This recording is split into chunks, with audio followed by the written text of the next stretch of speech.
नमस्कार, daily line के news file bulletin में आपका स्वागत है। मैं हूं किरण। इस बुलेटिन में हम आपको बताएंगे कि राहुल गांधी ने हरियाणा में चुनावी रैलियों को संबोधित करते हुए बीजेपी, पीएम मोदी और अडानी को लेकर क्या कुछ कहा है, और बताएंगे कि केंद्रीय मंत्री अमित शाह ने जम्मू कश्मीर में 40,000 लोगों की हत्या का जिम्मेदार किसे कहा है। इसके साथ ही आपको जानकारी देंगे कि शिवसेना नेता संजय राउत को किस मामले में कोर्ट ने जेल की सजा सुना दी है। लेकिन उससे पहले नजर आज की हेडलाइंस पर।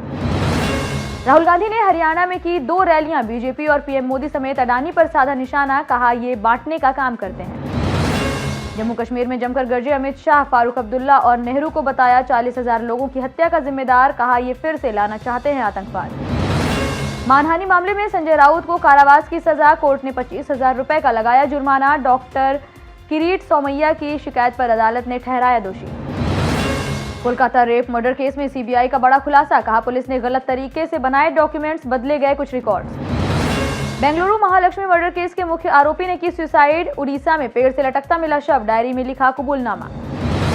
पैरासीटामोल सहित विटामिन, शुगर और ब्लड प्रेशर की कई दवाएं टेस्ट में फेल, सीडीएससीओ ने जारी की 48 दवाओं की लिस्ट, अगस्त 2024 में किया था क्वालिटी टेस्ट। चर्चा करेंगे खबरों की विस्तार से, रुख करेंगे पहली खबर की ओर। हरियाणा की 90 विधानसभा सीटों पर हो रहे चुनाव को लेकर कांग्रेस नेता राहुल गांधी ने आज पहली रैली की। राहुल गांधी ने असंध और बरवाला में 2 रैलियों को संबोधित किया। इस दौरान राहुल गांधी ने बीजेपी और पीएम मोदी पर जमकर निशाना साधा। राहुल गांधी ने कहा कि बीजेपी ने एथलीट्स खत्म कर दिए और महिला पहलवानों से सेक्सुअल हैरेसमेंट करने वालों को बचाया। बरवाला में कांग्रेस नेता ने कहा कि अग्निवीर स्कीम लाकर जवानों से पेंशन और शहीद का दर्जा छीन लिया गया। राम मंदिर बनाया लेकिन आदिवासियों को नहीं घुसने देते। इसके साथ ही राहुल ने कहा कि मोदी जी का चेहरा देखा है, पहले 56 इंच की छाती हुआ करती थी, अब कहते हैं नॉन बायोलॉजिकल हूं, मेरा भगवान से सीधा कनेक्शन है।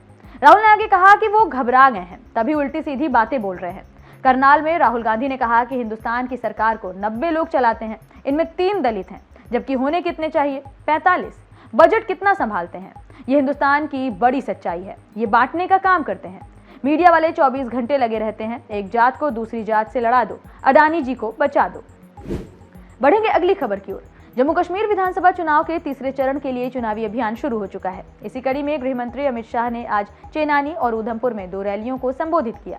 इस दौरान उन्होंने कहा कि ये अब्दुल्ला और नेहरू ही हैं जो जम्मू कश्मीर के 40,000 लोगों की हत्या के जिम्मेदार है। उस समय फारूक अब्दुल्ला लंदन में छुट्टियां मना रहे थे और महंगी मोटरसाइकिल चला रहे थे। कोई पार्टी नहीं, सिर्फ बीजेपी ने जम्मू और कश्मीर से आतंकवाद को खत्म किया है। शाह ने कहा कि आजादी के बाद जम्मू कश्मीर में एक ऐसा चुनाव होने जा रहा है जब यहाँ ना धारा 370 है, ना ही अलग झंडा। इसके साथ ही उन्होंने कहा कि कांग्रेस नेशनल कॉन्फ्रेंस जम्मू कश्मीर में फिर से आतंकवाद लाना चाहती है।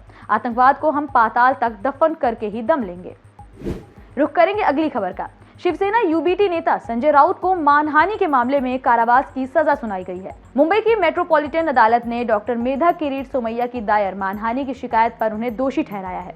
कोर्ट ने संजय राउत को 15 दिन के साधारण कारावास के साथ ही 25,000 रुपए का जुर्माना भी लगाया है। आपको बता दें कि मुंबई के रुइया कॉलेज की ऑर्गेनिक केमिस्ट्री की प्रोफेसर डॉक्टर मेधा किरीट सोमैया ने संजय राउत के खिलाफ धारा 499 और 500 के तहत कार्रवाई की मांग की थी।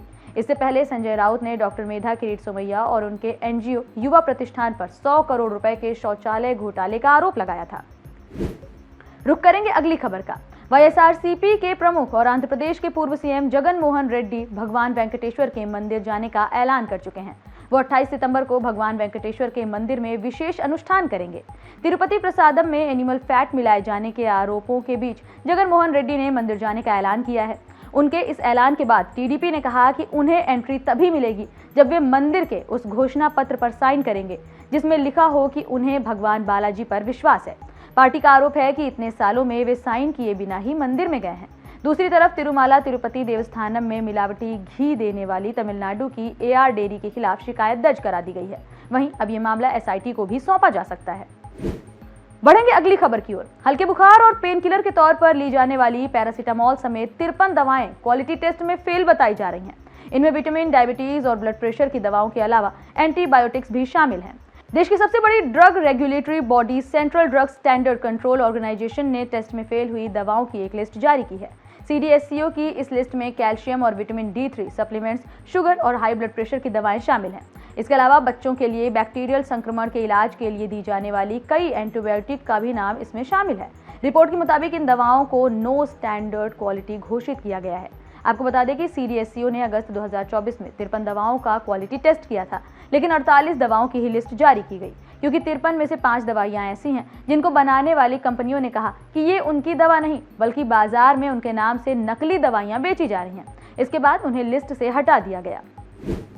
बढ़ेंगे अगली खबर की ओर। कोलकाता रेप मर्डर केस की जांच कर रही CBI ने एक बड़ा खुलासा किया है। CBI ने सियालदह कोर्ट में दावा किया है कि ताला पुलिस स्टेशन में रेप मर्डर से जुड़े कुछ डॉक्यूमेंट्स गलत तरीके से बनाए गए और बदले गए। CBI ने कोर्ट में कहा कि पुलिस ने मुख्य आरोपी संजय रॉय के कपड़े और सामान जब्त करने में 2 दिन की देरी की। समय पर उनकी जांच होती तो आरोपी के खिलाफ मजबूत सबूत मिल सकते थे।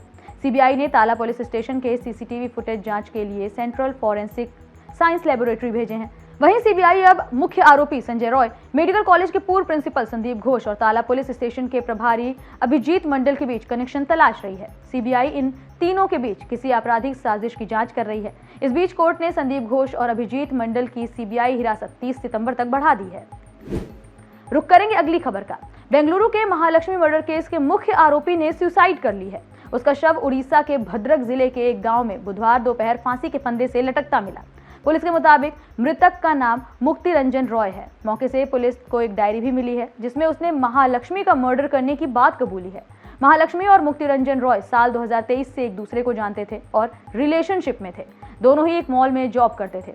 आपको याद दिला दें कि 20 सितंबर को बेंगलुरु के वयालिकावल इलाके में बसप्पा गार्डन के पास एक 3 मंजिला इमारत की पहली मंजिल पर महालक्ष्मी की लाश टुकड़ों में मिली थी, जो कि फ्रिज में भरी हुई थी। बताया जा रहा है कि शव के करीब 59 टुकड़े करके फ्रिज में रखे गए थे। इस मर्डर में पुलिस को 5 लोगों पर शक था। एक आरोपी को पुलिस ने गिरफ्तार भी किया। इसी बीच मुख्य आरोपी मुक्ति रंजन रॉय को लेकर जानकारी मिली थी कि वो उड़ीसा का रहने वाला है और हत्या करने के बाद से फरार है।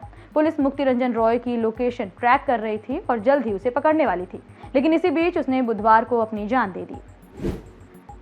फिलहाल इस बुलेटिन में इतना ही। देश और दुनिया से जुड़ी तमाम खबरों से अपडेटेड रहने के लिए बने रहिए डेली लाइन के साथ।